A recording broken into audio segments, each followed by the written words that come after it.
everybody.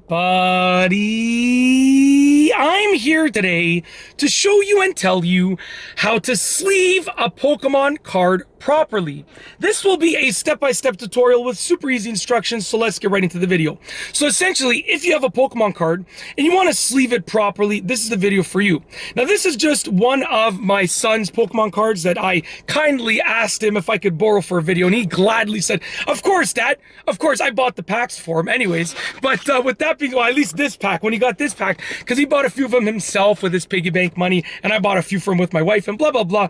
But this is, from one of the packs that I got him. But anyways, he could have said no, but he said yes. So thank you to my son, Luke. He's absolutely fantastic.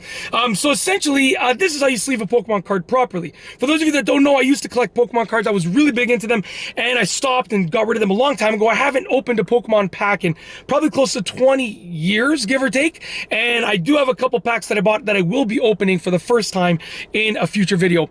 So stay tuned for that. But essentially, I do know how to sleeve cards properly because I've done it many, many times. So I'm going to take this card out. Now, it's a little bit scuffed up because he is only 5.5 years old. So he doesn't really care for keeping them in good condition. He does a bit. He puts them in sleeves, but, he's not really big into the condition of them. He just likes the cards, whether they're, scuffed up or not. So essentially, you have a couple different options, okay?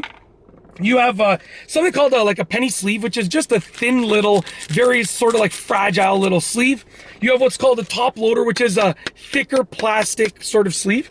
And then you have these pages over here, which are, just like binder pages that you can use. They come in all sorts of different varieties, okay?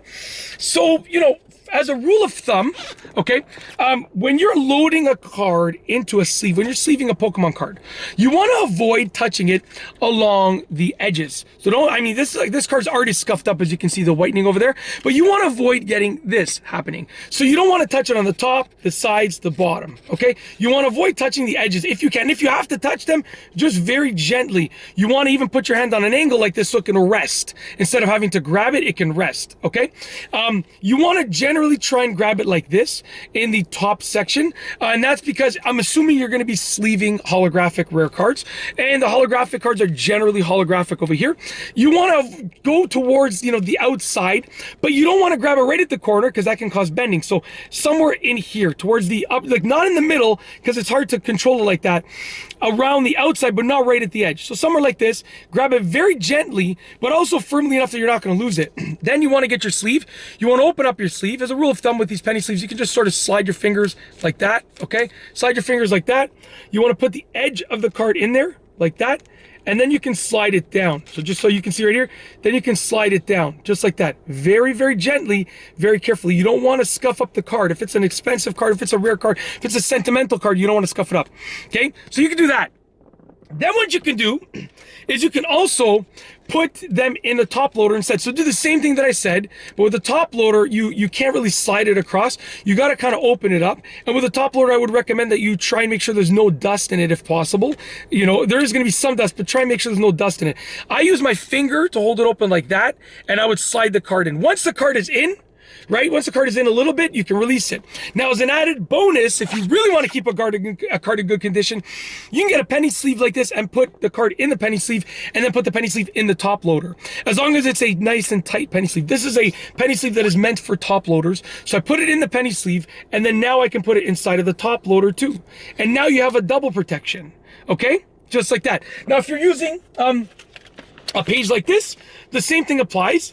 Try and avoid grabbing the outsides, but chances are if you're putting cards in here, they're not rare. They're going to be maybe like, uncommon or anything, or common cards. They're not going to be a rare card. You might put it in here, but most likely you're not going to be putting it in here. You're probably going to be putting your rares in a top loader, but the same thing would apply. Now, this one has the openings on the sides, so make sure you know where the openings are. Some of them have openings on the top, others have openings on the sides. Make sure you know where your openings are, and you'll be good to go. And that's it. Basically, also as an added tip that I wrote down in my show notes over here, for the best results, you want to take the card and put it straight from the pack after you look at it and you admire it and stuff like that, straight from the pack into the penny sleeve, into the top loader, or just into the top loader, or just into the penny sleeve. You don't want to sort of leave it on a desk or a table or in your hands or pass it around. Just put it in here and then leave it on the desk to show off. That's because anytime there's not in the top loader or the penny sleeve, it risks damage, it risks scratches, it risks whitening, and so forth. So you want to get it into the protection as quickly as possible, and then you can do whatever you want with it, okay? That's it. That is how to sleeve a Pokemon card properly, easily, quickly, the best way possible. Step-by-step tutorial with easy instructions. If you like this video tutorial, please be sure to give it a thumbs up. Let me know what you think down below as a comment. And of course, be sure to subscribe for more great videos just like this one. And that's all I have for you today. Thanks for watching.